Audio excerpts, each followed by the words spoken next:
ভিয়েতনামের পরিবেশ মন্ত্রণালয়ের তথ্য অনুযায়ী বৃহস্পতিবার দিবাগত রাতে দেশটির মধ্যাঞ্চলে আঘাত হানে প্রবল শক্তিশালী ঘূর্ণিঝড় ক্যালমেগি। সে সময় ঘন্টায় বাতাসের গতিবেগ ছিল 149 কিলোমিটার। ক্যালমেগির প্রভাব সবচেয়ে বেশি পড়েছে ভিয়েতনামের জিয়ালাই প্রদেশে। তীব্র বাতাস ও বৃষ্টিপাতের কারণে শত শত ফ্লাইট বাতিল এবং 6টি বিমানবন্দর বন্ধ ঘোষণা করা হয়েছে। ঘূর্ণিঝড়ে বেশ কয়েকজনের প্রাণহানির খবর পাওয়া গেছে। ঝড়ো হাওয়া ও ভারী বৃষ্টিতে গাছ উপড়ে গেছে, ধ্বংস হয়েছে বাড়িঘর, বিদ্যুৎবিহীন হয়ে পড়েছেন 1.3 মিলিয়ন মানুষ।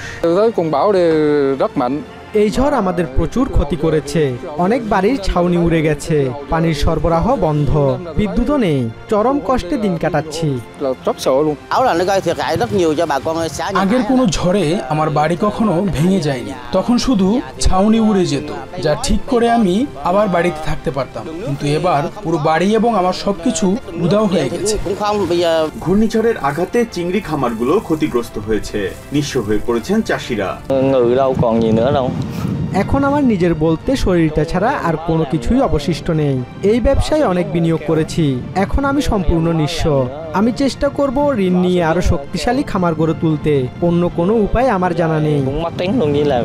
জলবায়ু বিশেষজ্ঞরা বলছেন, সমুদ্রপৃষ্ঠের তাপমাত্রা বাড়ায় বাতাসের আর্দ্রতা ও শক্তি বৃদ্ধি পাচ্ছে, যার ফলে এ ধরনের প্রবল ঘূর্ণিঝড়ের সংখ্যা বাড়ছে।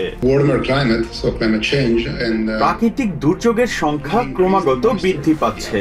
বর্তমান মডেলগুলো দিয়ে এই ধরনের পূর্বাভাস দেয়া কঠিন। বৈশ্বিক তাপমাত্রা নিয়ন্ত্রণ করতে না পারলে পরিবেশের ভারসাম্য রক্ষা করা সম্ভব নয়।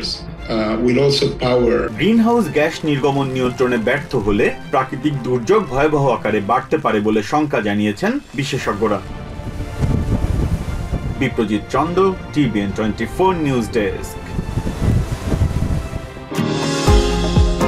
নিউ ইয়র্ক থেকে সম্প্রচারিত TVN 24 টেলিভিশন বিশ্বজুড়ে বাঙালির কণ্ঠস্বর।